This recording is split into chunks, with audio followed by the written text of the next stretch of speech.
Maayong adlaw kanatong tanan mga kaigsuonan. Karong adlaw igsuon magatuon na pud ta sa pulong sa Ginoo. Kay ang pulong sa Ginoo mao kaning magahatag gani kanatong kalig-on aron igsuon magkinabuhi kitang matarong.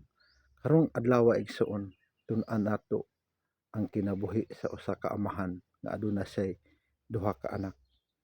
Nagisugo niya ang magulang moadto motrabaho didto sa ilang parasan ug ang manghod gisugo niya nga motrabaho didto sa ilang parasan. Apan ang magulang miingon nga dili siya moadto apan maabot ang panahon, maabot ang oras nga moadto siya, motuman siya sa gisugo siyang amahan.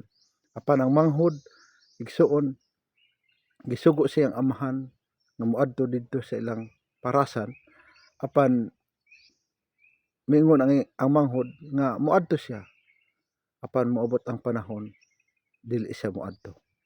Dili niya tumanon ang gisugo siyang amahan. Apan di sa atong kinabuhi igsuon dili baya nato mailad ang Ginoo kung moingon ta nga motuo ta diha sa atong buhi nga Dios, mosalig ta sa Ginoo, mosunod ta diha kaniya apan walay kabaguhan ang atong kinabuhi.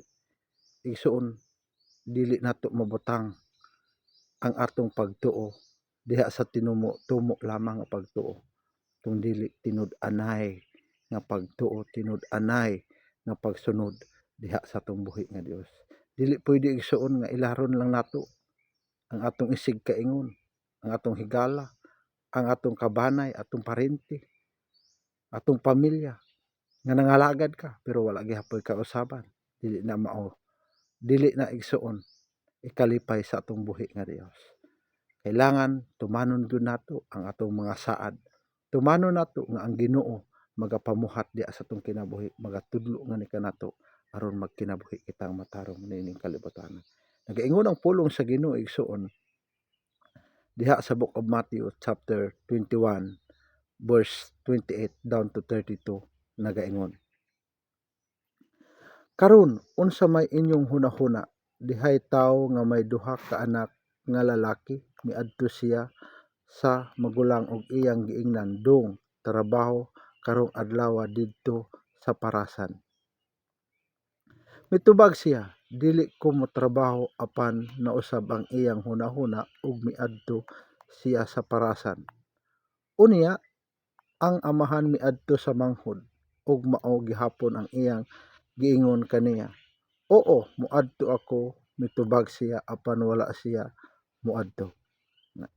Kinsa man sa duha ang mituman sa buot ipabuhat sa amahan, sila mitubag ang magulang. Unya si Jesus miingon, sultihan ko kamo nga ang mga kobrador sa buwis ug ang mga daotang babayi una pang makadawat sa panalangin sa paghari sa Dios kay kaninyo. Ingon ang pulong sa Ginoo igsuon diha sa atong kinabuhi nga mas maayo daw ang mga kobrador ug buwis ug ang mga daotang babayi una pang makadawat sa panalangin sa pag-abot sa paghari sa Ginoo. Kay nganuman tungod igsuon ang taong kobrador ug buwis, ang tawo igsuon nga ang ilang kinabuhi diha sa pagpakasala sa diha nakadungog sila sa mensahe sa pulong sa Ginoo, sa pagmaymay kanila igsuon gibag-o nila ang ilang kaugalingon, gibiyaan na nila ang ilang kinabuhi nga hiwi diha silang kaugalingon. Adunay kinabuhi igsuon diha sa ilang mga kaugalingon nga dapat nilang baguon, dapat nilang biyaan. Kay katong mga kobrador ug buwis igsuon sahay diha silang kinabuhi, makailad sila. Katong mga babayeng daotan, nakabuhat sila daotan diha silang kinabuhi. Apan sa diha igsuon nakadungog sila sa mensahe sa pulong sa Ginoo, ang Ginoo nagbag-o kanila. Maka nang buti pasabot diha sa atong kinabuhi igsuon nga mas maayo pa ang mga kobrador o mga taong makasasala, makasabot pa sila sa pulong sa Ginoo, sa pagmaymay kanila sa atong buhi nga Dios. Gibag-o nilang kinabuhi kaysa tao nga moingon nga gibag-o niya ang kinabuhi pero wala di ay. Moingon siya alagad siya sa Ginoo. aduna siya pagtuo diha sa Ginoo apan walay kausaban ang iyang kinabuhi dili na siya mao igsoon. Dili gyud ta makadawat sa panalangin kung dili kita magmatinud-anon diha sa atong pagsunod sa atong buhi nga Dios matud sa iyang mga pulong igsoon.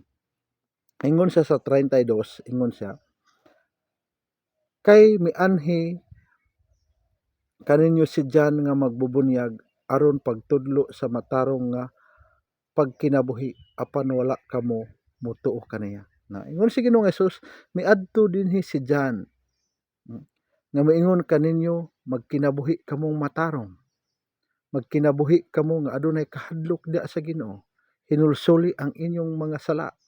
Apan igsuon, igo lang nato madunggan ang gisulti.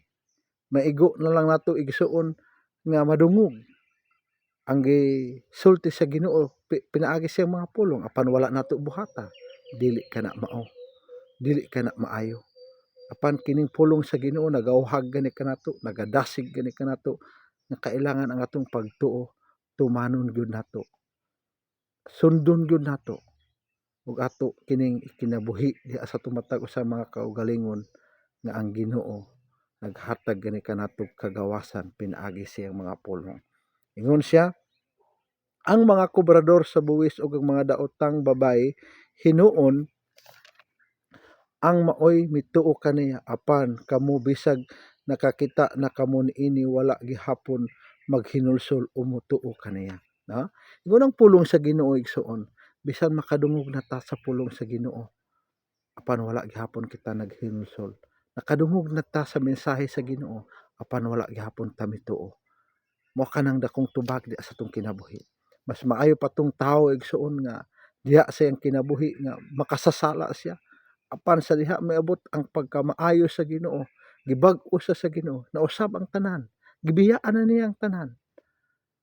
Diha sa atong kinabuhi dili pwede igsuon nga ibutang nato sa atong hunahuna nga nangalagad ta, nagatuo ta apan walay kausaban ang atong kinabuhi. Kay diha sa atong kinabuhi igsuon matud sa iyang mga pulong dapat tumanon gyud nato ang gibuhat o gipabuhat sa atong buhi nga Dios kini kanato. Dili pwede igsuon diha sa atong kinabuhi nga mingon ta nga nangalagad ta apan walay kausaban. Dapat to sabon gyud nato o sundon nato diha sa atong kinabuhi ang pagkamaayo sa Ginoo. Karong adlaw kanunay ako magadasig kanimo. Ibutang sa imong alampatakan, ibutang sa imong kasing-kasing ug hunahuna nga ang pulong sa Ginoo mao kining magahatag gani kanato kalig-on, kadasig. Ang balaang espiritu sa Ginoo mao kining magabag-o ngani kanato diha sa matag usa natong mga hunahuna.